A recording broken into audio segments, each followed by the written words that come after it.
కొన్ని రోజుల క్రితం ఇరాన్ నుంచి వెలువడిన ప్రమాదకర సంకేతాలు అవేనా? ప్రపంచ దేశాల్లో ఉన్న తమ వారికి ఇరాన్ పంపించిన సీక్రెట్ సిగ్నల్స్ అవేనా? ఇందుకే ఏంటా సంకేతాలు అంటారా? అవే Iran sleeper cells activation signals. పశ్చిమాసియాను చుట్టేసిన గల్ఫ్ వార్లో ఇప్పటిదాకా జరిగిన విధ్వంసం ఒకెత్తైతే, రాబోయే రోజుల్లో నిజంగానే స్లీపర్ సెల్స్ యాక్టివేట్ అయితే పరిస్థితి ఇంకెంత ప్రమాదకరంగా ఉంటుందో ఊహించడమే కష్టంగా ఉంది. ఇందుకే ఏంటా స్లీపర్ సెల్స్ యాక్టివేషన్?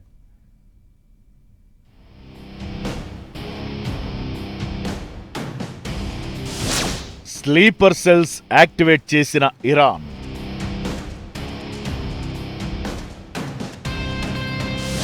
విదేశాల్లో ఇక విధ్వంసమేనా? ప్రపంచంలోని తమ మూలాలున్న ప్రతి చోట దాడులకు ఇరాన్ ప్లాన్ చేసిందా?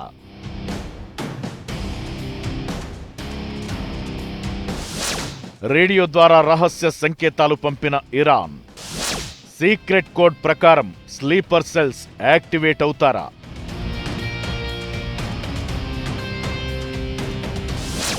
ఎన్క్రిప్టెడ్ సందేశాలను గుర్తించిన అమెరికా నిఘా సంస్థలు, హై అలర్ట్లో FBI, హోంల్యాండ్ సెక్యూరిటీ.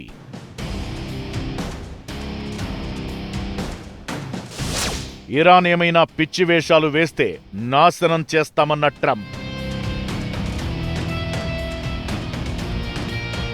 అమెరికా నిఘా సంస్థలు ఇరాన్ నుంచి ఉద్భవించినట్లు భావిస్తున్న కొన్ని ఎన్క్రిప్టెడ్ కమ్యూనికేషన్లను గుర్తించాయి.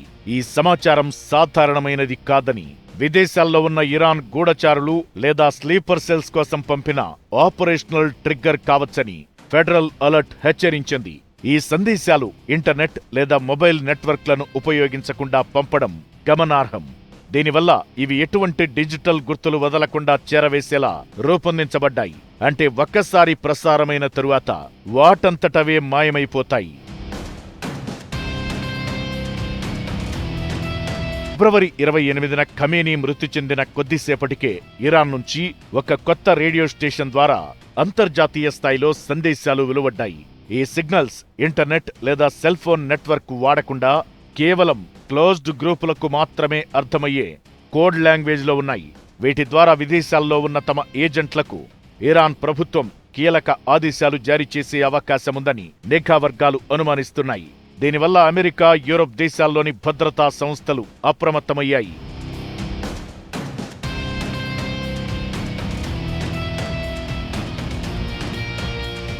ఈ సందేశాలు కేవలం డీక్రిప్షన్ కి ఉన్న వ్యక్తులకు మాత్రమే అర్థమవుతాయని, ఇవి ఒక రకమైన ఆదేశాల వంటివనేది అమెరికా అనుమానం. ఈ సంకేతాలు ఖచ్చితంగా ఎక్కడ అటాక్ జరుగుతుందనే సమాచారాన్ని ఇవ్వకపోయినప్పటికీ అంతర్జాతీయంగా అనుమానాస్పద రేడియో ఫ్రీక్వెన్సీ కార్యకలాపాలపై నిఘా పెంచాలని నిఘా వర్గాలు ఆదేశించాయి.